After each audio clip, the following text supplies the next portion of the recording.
Bonjour à tous. Jupe et pantalon bleu marine, chemise ou pull blanc, c'est la première fois qu'une école publique envisage d'imposer un code vestimentaire à ses élèves. Alors pourquoi revenir au port de l'uniforme à l'école? Que cache réellement cette idée? On en parle dans un instant avec nos deux invités, mais avant cela, voici les titres du Trésor. Le roi Philippe est parti au Brésil. Il sera présent pour assister à la probable victoire des Diables Rouges sur la Russie. En tout cas, on y croit. Les souverains se sont envolés ce matin pour Rio. C'est une nouvelle erreur grave de communication de la part de Deleuze. La direction a envoyé une lettre aux travailleurs pour leur proposer une aide psychologique, mais le numéro de téléphone indiqué, eh bien, c'était celui d'un bureau de recouvrement de dettes. Des amendes qui peuvent aller jusqu'à 1 200 €. La police des chemins de fer a décidé de contrôler les passages à niveau et d'empêcher les piétons de traverser n'importe où sur les voies. Nous avons suivi une patrouille, vous verrez ça tout à l'heure dans le journal. Et puis la météo, le temps restera relativement sec sur la majeure partie du pays et les températures se situeront entre 15 et 20 degrés. Plus de détails tout à l'heure avec Sabrina Jacobs.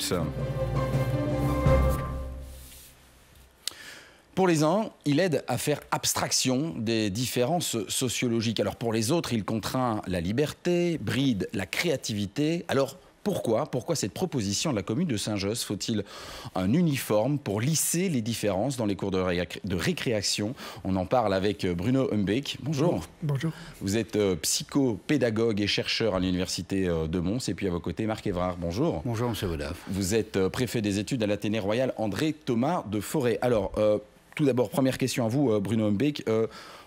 Très simplement, le port de l'uniforme, vous êtes pour ou contre? Comme ça, déjà, on peut vous situer. Je veux dire plutôt contre. Hein. C'est une fausse bonne idée, à mon avis. Pourquoi? Qui gomme la différence entre l'uniformité, l'idée d'uniformité et l'idée d'égalité. C'est pas du tout la même chose. Pour pouvoir générer de l'égalité, il faut d'abord concevoir les différences. En lissant, vous avez utilisé vous-même le mot lisser, en lissant les différences, on fait finalement, on donne l'impression que tout le monde est le même. Or, on le sait, la pédagogie différenciée le montre d'ailleurs régulièrement. Pour pouvoir aider différemment chacun, il faut aussi que ces différences, elles puissent se concevoir, voire se voir. Mais on voit aussi que dans certaines écoles, les différences sont source de problèmes, M. Évrard. Donc, on peut comprendre qu'on ait envie de lisser ces différences dans des écoles, notamment à discrimination positive. On va parler de l'école de Saint-Josse tout à l'heure, où il y a évidemment parfois des latitudes très énormes entre ceux qui ont les moyens et ceux qui ne l'ont pas. Pas autant que vous l'imaginez. Je dirige un établissement de discrimination positive et je peux vous dire qu'il y a une grande cohésion ou homogénéité de recrutement, si je puis dire, parmi nos élèves. Vous n'y avez jamais pensé, vous? Non, mais je suis plutôt contre. À titre personnel et comme chef d'établissement, je vais vous dire tout simplement pourquoi. Parce qu'il faut être de son temps, il faut vivre avec son époque. Et je pense que notre époque, elle est dans la diversité et dans la mixité sociale. Et ce qui est une richesse d'ailleurs. Et donc je pense qu'ici, on se situe sur un plan purement formel. Moi, je suis davantage attaché au fond.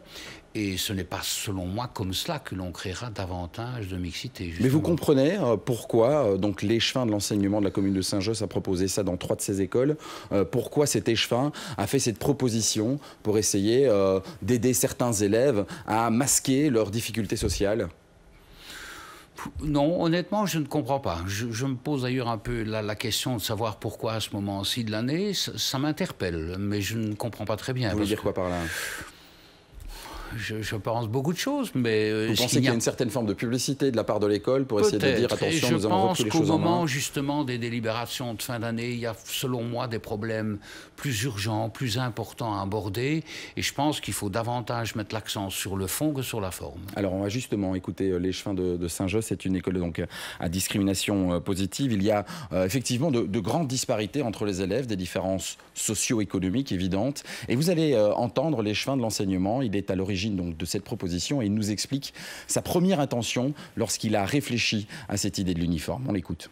On constate qu'au sein même du lycée Guy Cudel, il y a des inégalités. Il y a des inégalités au sein de la population scolaire et ces inégalités se manifestent par le comportement vestimentaire des élèves.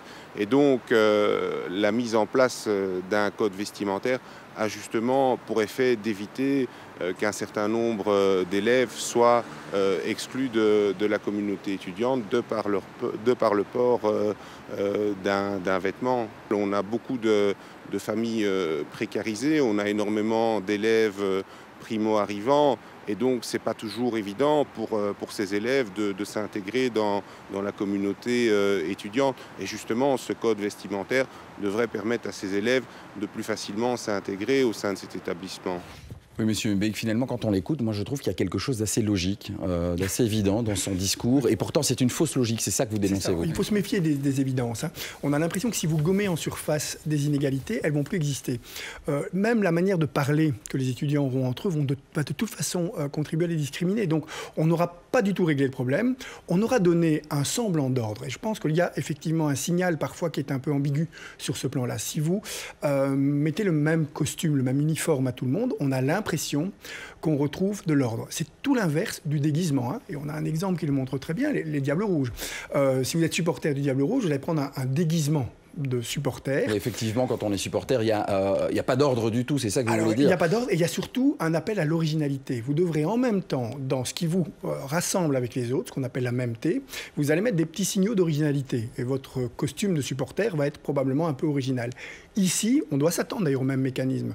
Vous allez voir des niches individuels qui vont se manifester, et chacun va essayer de se réapproprier à ce moment-là ce qui semble être dilué dans la collectivité, c'est-à-dire son identité, à travers des signes de singularité. Et on risque même de voir le problème des discriminations se renforcer par ces mécanismes-là, simplement parce que les signes de singularité vont se retrouver ailleurs, dans des façons de parler, dans des façons d'être, dans les jeux qu'on aura, dans le fait qu'on a ou pas un iPad. Qu'il y ait des différences dans la façon de parler ou dans les jeux que l'on a, c'est pas nécessairement un problème, ça, monsieur Evrard. Quand vous voyez, vous, par exemple, quand vous voyez votre cours de récréation, vous êtes vous aussi donc préfet dans une école à discrimination positive. Est-ce que vous vous êtes déjà fait la réflexion qu'il n'était pas normal de voir des jeunes porter le même pantalon pendant plus de 2 ou 3 semaines d'affilée, avec des différences sociales visibles que vous auriez envie de gommer pour qu'il y ait une forme d'uniformisation dans votre cours de récré? Ce que vous dites est excessif parce que ce n'est pas le cas. Et je suis un peu étonné d'entendre cet échevin, parce que dans mon établissement, avec des enfants issus de milieux précarisés, en difficulté, je pense qu'au niveau de la tenue vestimentaire, elle est généralement très correcte, voire même moderne, ce qui est important. Et je n'ai vraiment pas le sentiment qu'il y a des rivalités comme ça entre jeunes, parce que l'un serait mieux habillé. Alors qu'est-ce que ça cache, monsieur Evrard? Est-ce que, selon vous, il essaye de résoudre un autre type de problème? On pourrait parler également de la problématique du voile dans l'école. Est-ce que vous pensez que, je vois que vous faites oui, monsieur Mbek, est-ce que vous pensez que c'est un peu ça aussi dont on est en train de parler aujourd'hui? Peut-être, mais je voudrais dire qu'il y a d'autres manières de régler cette problématique. Encore une fois, nous, dans notre école, nous l'avons réglé en 2007 en n'autorisant plus le port du voile. J'ai souvent fait appel aux politiques pour que cette problématique soit beaucoup plus générale et que ce ne soit pas uniquement laissé à l'initiative des établissements. Mais je voudrais encore revenir vraiment sur le fond. Moi, je pense que ce qui est important pour nos établissements, c'est d'abord qu'on réponde ou qu'on s'identifie à des valeurs. Hein, notre réseau Wallonie-Bruxelles Enseignement, on vient d'en redéfinir 4 des valeurs fondamentales.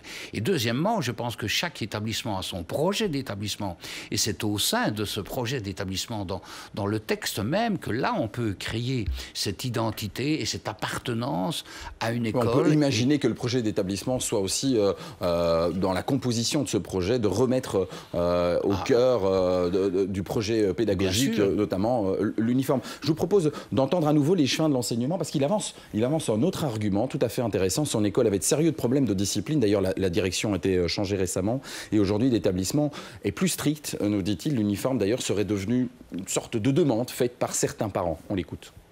On constate qu'il y a une véritable demande par rapport à ce type de règlement, par rapport à ce type de mesures. Il y a une demande de cadre aussi pour les enfants. Quand un parent vous confie son enfant, eh bien, il attend un certain nombre de choses. Et aujourd'hui, on se rend compte, dans de nombreuses familles issues des quartiers populaires, qu'il privilégie évidemment des écoles où justement ce cadre est apparent, ce cadre est manifeste. On a mis en place des suivis beaucoup plus serrés au niveau des absences, au niveau des retards. Au début, les parents ont du mal à comprendre parce que ça semblait nouveau pour eux. Et puis, avec le temps, finalement, les parents ont compris que cette exigence en termes de discipline était profitable à leurs enfants. Et donc, le code vestimentaire s'inscrit dans cette continuité-là. C'est envoyer ce signal-là à ses parents, leur dire que quand ils nous confient leurs enfants, eh bien, ils savent à qui ils les confient. Qu'est-ce que vous pensez, vous, de ce discours, M. Humbeck? Il a trouvé apparemment un soutien parmi certains parents qui aiment savoir que leurs enfants sont encadrés. Je peux comprendre. Hein, le fait simplement de réguler, de soumettre à des règles, rassure tout le monde et c'est tout à fait justifié. Sur ce plan, c'est pour ça que je parle de fausse bonne idée. Hein. L'idée n'est pas mauvaise en soi, elle ne correspond pas aux caractéristiques pédagogiques de notre temps et surtout, elle n'est qu'un signal. Hein. Alors, je pense que pour parler de signal, par exemple, refaire des règlements de l'intérieur qui correspondent plus à ce qu'on peut faire pour réguler une cour de récréation, pour réguler... Mais si ça ne suffit pas, on imagine que dans cette école, il y a effectivement un règlement intérieur. Généralement, ça ne suffit pas parce que ce n'est pas bien pensé. Je prends l'exemple des rangs. Remettre les rangs au goût du jour, c'est une très bonne idée selon moi. Non pas parce que ça remet de l'ordre, mais parce que ça resitue l'élève dans son statut d'élève. Les élèves pas uniforme.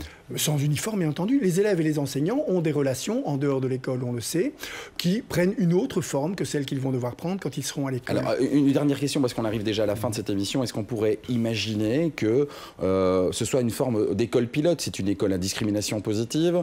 C'est une école où, manifestement, il y a de grandes différences sociales. Il y a eu aussi des problèmes de discipline. Est-ce qu'on pourrait imaginer que on laisse faire et que dans 2 ou 3 ans, on teste et qu'on voit...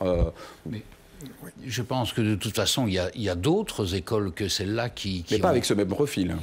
Peut-être... Ce sont en général des écoles plus élitistes qui ont des... Plus élitistes, certes, mais enfin, il y a eu d'autres expériences et on voit que dans cette matière, il n'y en a plus tellement qui recommandent ce genre de tenue. Mais encore une fois, on est dans un code et je crois que contrairement à ce que dit M. Léchevin ici, il est possible de faire respecter toute une série de règles sans devoir modifier à ce point la tenue vestimentaire des élèves. Et pourquoi pas demain des professeurs alors, parce que on pourrait très bien l'imaginer aussi. Ou des directeurs d'école, pourquoi pas. Des directeurs d'école. C'est vrai. Mais oui, mais voilà. Merci beaucoup, Monsieur Evrard, d'avoir été avec nous aujourd'hui. Merci aussi, Monsieur Humbeck. Bonjour, Sabrina Jacobs. Ou des journalistes, hein, parce ou que des votre journalistes. Cravate a un on a petit déjà côté une forme d'uniforme. uniforme. Hein. Et vous avez raison, tout à fait. Costume, cravate, c'est déjà un uniforme. Voilà. Alors, quel est l'uniforme de la météo aujourd'hui? C'est uniforme, justement, la couleur du ciel, avec ce matin quelques voiles nuageux qui étaient tenaces par endroits. Et puis tout de même, au fil des heures, nous verrons apparaître quelques éclaircies par endroits. Les températures restent un chouïa frisquette. Hein. On est toujours en dessous des 20 degrés, 16 à 19, peut-être une pointe à 20 degrés. Ce sera très localement sur la campagne, mais du temps sec partout et davantage de soleil attendu au littoral cet après-midi, avec des valeurs qui cependant n'excéderont pas les 16 degrés. Ça, c'est pour aujourd'hui. Merci beaucoup, Sabrina. On se retrouve tout à l'heure, juste après le journal de 13h, pour encore plus de détails. Lundi, nous reviendrons bien entendu sur le match de la Belgique contre la Russie. On espère évidemment une victoire des Diables Rouges. On a vu d'ailleurs tout à l'heure que le roi Philippe était parti au Brésil. Mais que se passera-t-il en cas de défaite? Eh bien, on analysera tout ça avec un ancien Diable Rouge, Walter Basseggio. Tout de suite, le journal de 13h. Belle journée, à lundi.